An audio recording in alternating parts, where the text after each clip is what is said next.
Your ship's amazing, Shepard. I've never seen a drive core like this before. I can't believe you were able to fit it into a ship this small. I'm starting to understand why you humans have been so successful. I had no idea Alliance vessels were so advanced. I don't like the idea of aliens studying the architecture of Alliance ships. We're on the same side here. My people have more reason to hate the Geth than anyone, remember? But you can't blame me for being a little excited. I never dreamed I'd get a chance to travel on a ship as advanced as the Normandy. I had no idea you found ship technology so interesting. It comes with being a Quarian. The migrant fleet is the key to the survival of my people. Ships are our most valuable resource. But we don't have anything like this. We make do with cast-offs and second-hand equipment. We just try to keep them running for as long as we can. Some of the fleet's larger vessels date all the way back to our original flight from the Geth. I can't believe your fleet's still using ships that are 3 centuries old. They're constantly being repaired, modified, and refitted. They aren't pretty, but they work, mostly. We've tried to make ourselves as independent as possible on the flotilla, grow our own food, mine, and process our own fuel. But some things we just can't make on our own. A patch to maintain the hull integrity requires raw materials we just don't have. That's why our pilgrimages are so important. Tell me about your people. Our lives aren't easy. Resources are scarce, and we are constantly on the move.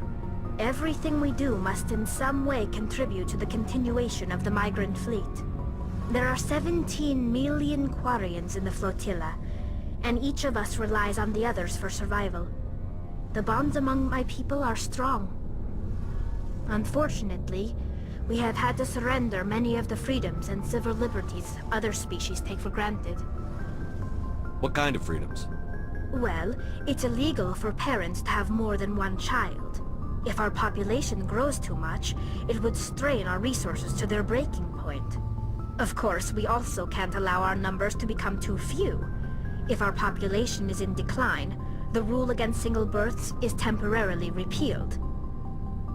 In extreme cases of population decline, incentives are even offered to encourage multiple births, though the Conclave hasn't had to take such measures in nearly a century. That's your government. The Conclave is our civilian branch of government. Each ship can elect a representative to serve on the Conclave and make decisions that affect the fleet as a whole. On matters that affect an individual ship, however, the captain has the final say. It's a tradition that dates back to the early days, when the fleet was governed by martial law. Fortunately, most captains nowadays are smart enough to have an elected council from their crew to give them advice and guidance. So the ultimate power rests with elected officials. In practice, the Conclave and the respective council for each ship tend to set the rules that govern our daily lives. But in theory, we are still under military jurisdiction. The 5 top-ranking military officials in the fleet serve on the Admiralty Board. These 5 have the power to overrule any decision by the Conclave in case of emergency. To do so requires unanimous agreement among the Admiralty, and they can only do this once. After that, the entire board must resign their posts. It's a safeguard that served us well. In nearly 3 centuries, the Admiralty Board has only overruled the Conclave 4 times. I want to know more about the Geth.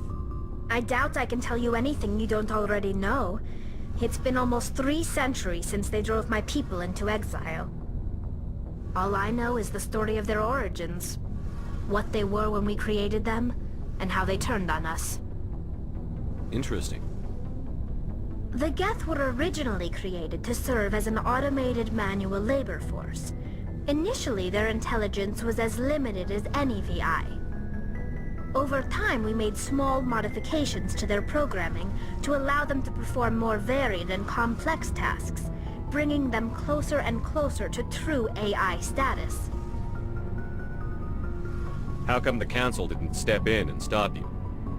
This wasn't true AI research. We may have been skirting the bounds of the law, but we never did anything that was actually illegal. The changes were so insignificant, so gradual, that we were able to control them. Or so we thought. But one thing we underestimated was the power of the neural network. A million Geth thinking simultaneously created an inherently unstable matrix. What made them rebel?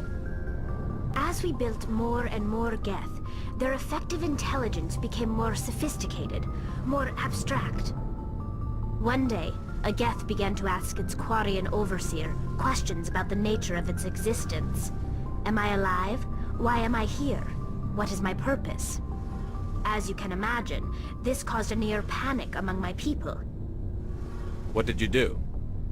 It was inevitable the newly sentient Geth would rebel against their situation. We knew they would rise up against us, so we acted first. A general order went out across all Quarian-controlled systems to permanently deactivate all Geth. The Geth responded to this order violently. You didn't really think they'd just let you destroy them without a fight, did you? The hope was that most of the Geth would still be little more than machines, incapable of organized resistance. But they had progressed much further than anyone anticipated. The war was long and bloody. Millions upon millions of Quarians died at their hands. In the end, we were forced to flee our own homeworld. We feared the Geth would pursue us, but they never came beyond the Veil. Now we drift through space, exile searching for a way to reclaim what was once ours. You got what you deserved. We made a mistake when we created the Geth in the first place, but we did not make a mistake when we went to war against them. If we had not acted, they would have wiped us out. They're a synthetic life form. They have no use for organics. None. Why do you think they cut themselves off from the rest of the galaxy? Why do you think they've killed every organic being who's ever tried to contact them? They didn't kill Saren. What does that tell you? The Geth are not innocent victims in all this. They're the enemy. They want to destroy us. Not just the Quarians. All organic life. That's why they've joined up with Saren. And that's why we have to stop him. I want to know more about the pilgrimage. When my people reach maturity, we leave our birth ships and seek acceptance with a new crew. It's necessary to maintain genetic diversity among the fleet. But no ship wants to accept someone who will be a burden on them. So, to prove our worth, we embark on a pilgrimage.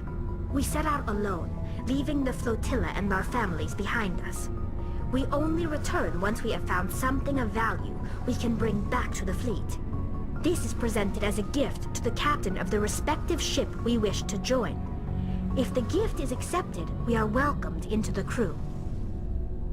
I can't believe they just send you off alone. It's not like they just cast us out. Before we leave, we are given lessons in how to survive outside the flotilla, and given gifts to help us on our journey. We also receive implants to fight off sickness and disease. Generations of living in an isolated and highly controlled environment have left our immune systems weaker than most. By the time we leave the fleet, we are well equipped for the pilgrimage. This is a rite of passage for all Quarians. If it were dangerous, our numbers would suffer. Virtually every pilgrimage ends with a triumphant return and the ritual presentation of the gift to one of the fleet's captains. Can a captain choose to reject the gift? That doesn't happen often. Most captains are eager to increase the size of their crew. It increases their own standing in our society. Even when a gift is not particularly valuable, the captain usually accepts it out of a sense of tradition. However, there is a stigma to presenting a substandard gift. It's not the best way to make a good impression on a new community. Most pilgrims don't return until they find something worthwhile. Thanks for bringing me on board, Commander. I knew working with a Spectre would be better than life at CSEC. Have you worked with a Spectre before? Well, no, but I know what they're like. Spectres make their own rules. You're free to handle things your way.